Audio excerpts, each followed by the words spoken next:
What's going on, guys? Kiger here. The new Windflower Fairy Tranquil Balloon Flower is out. I'm going to tell you all about their abilities, how they work, what combos you can do with them, what classes they work with, and what this means for the Wind Echo. Let's get into it.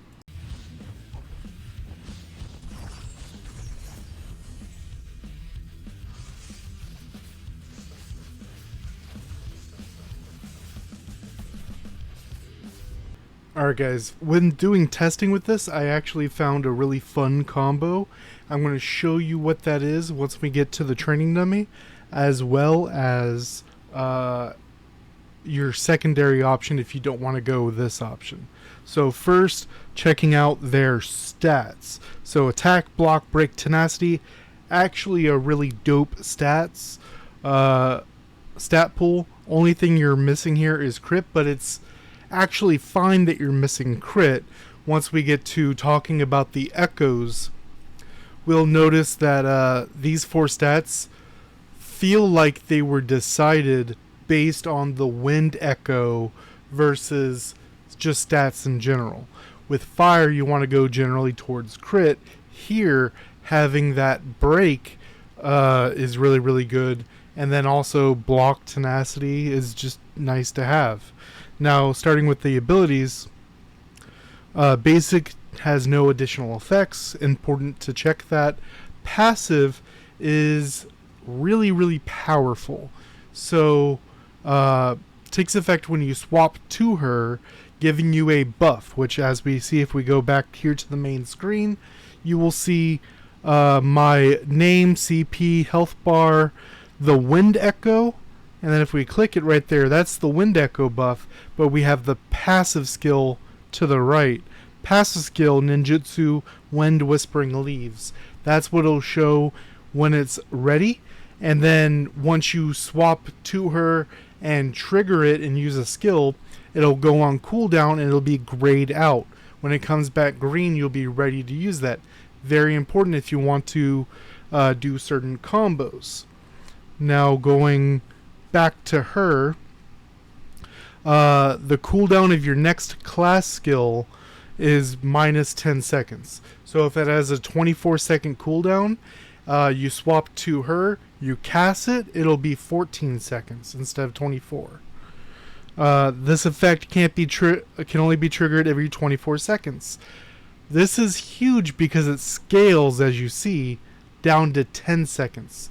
So you can set it up with a 20-second cooldown skill that you want to use as much as possible, and then swap, use it, minus 10 seconds, it becomes a 10-second cooldown skill, but this has 10-second cooldown, which if you immediately swap classes, that's 5 seconds to swap back, that's the full 10 seconds, so you put yourself in a little rotation where whatever skill you're going for, if it's 20 seconds or less, you can always use it as 10 seconds. Going over here to Mystic Art, Dance of the Dharma Wheel. AoE deals damage within 5 meters, pulls them together, and then inflicts them with Wind Fence. Slows them for 6 seconds, reduces their defense block by 15% and increases skill damage taken by 15%. Massive support build, especially like a Wind Chaser support build, because we have a bunch of other stuff that Wind Chaser is going to want regardless. So if you're in a group PvP setting, you do an AoE to set off a choke, as well as reducing their defenses for your allies to work on, as well as increasing the damage taken by your team. And there's going to be 3 major boosts to the ability. First is at level 2. This is going to be at 3 stars, so 8 stars, adding a 2-second silence to it, just ridiculous. 5, it additionally reduces all of your your cooldowns by 2 seconds, lasting 6 seconds. So for the next 6 seconds, every skill you cast is reduced by 2 seconds.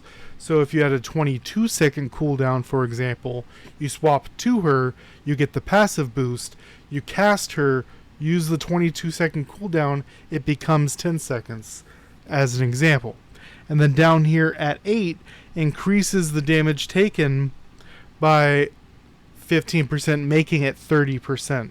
So if you have it maxed active, it's going to be slow down for 6 seconds, pull them together, minus 15% defense, minus 15% block, silence for 2 seconds, and increase damage received by 30% from class skills.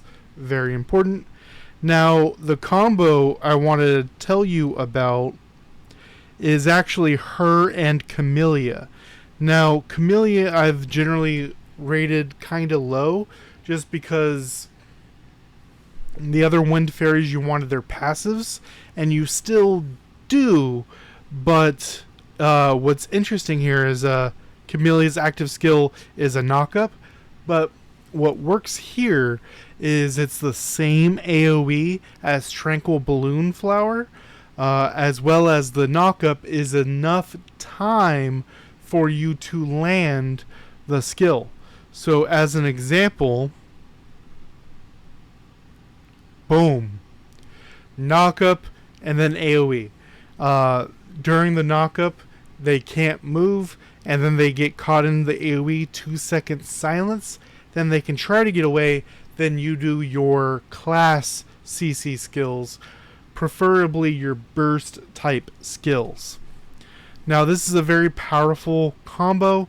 You can also do her and Almond Blossom are also a very powerful combination, because Almond Blossom's ultimate gives you CC immunity, as well as the anti-dodge with attack boost.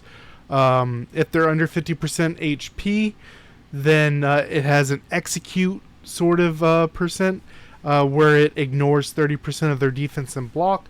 This works in tandem with the other, where Tranquil reduces it by 15%, and then this ignores 30% of that 85% that's left, leaving it very, very powerful ignore effects if they're under 50%.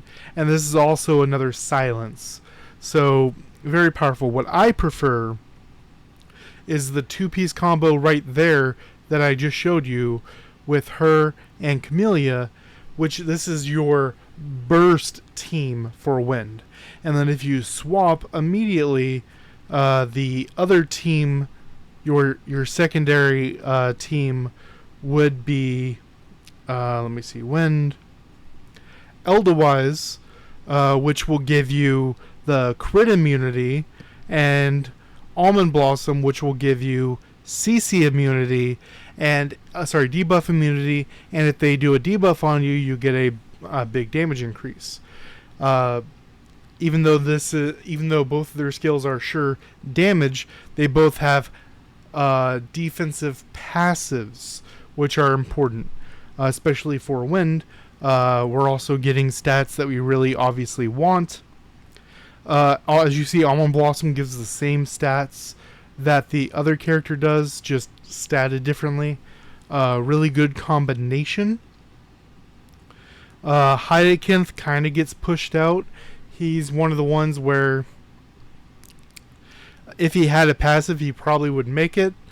Dandelion also doesn't really make it. For PvE, she does really well. But a lot of you watching want the PvP build, which would be formation, change those to wind. That would be the PvP build. Now, which classes you want to put them on? You want to put the 2 on the left on your offensive class, so it would actually be this way, and the other 2 on your defensive class. And you want to set it up so when you swap to her, you use a skill that the minus 10-second cooldown actually works well. So as an example, for here, you can do Dragon Shadow Strike. You can immediately Shadow Strike, which will allow you to get something like the Dragon Fighter passive a lot quicker, allowing you to do Falling Star Strike right here, which is actually a stun, and then, finish them off, hopefully, with the Dragon Shadow Spear. You can also work this out so that if you put it on a class like Book, you can Star Blessing, which is reduced. So for base level 10, you can obviously get it higher, minus 6.5, 36, so 29.5. You can have it at 19.5, reduced by 2 for the active, 17.5. You just have it for a lot longer, very, very powerful. Especially if you bring up, I believe it's your gloves, to bring this up at least by 0.5, make it a 17-second cooldown, and then you're cooking with gas. Another big one is obviously Strength of Nature. This is your get out jail free card in Fairy PvP. You can even do Never Miss and effectively have an always active Never Miss. Very, very powerful combinations. Let me know what you guys think down below. Till next time, guys.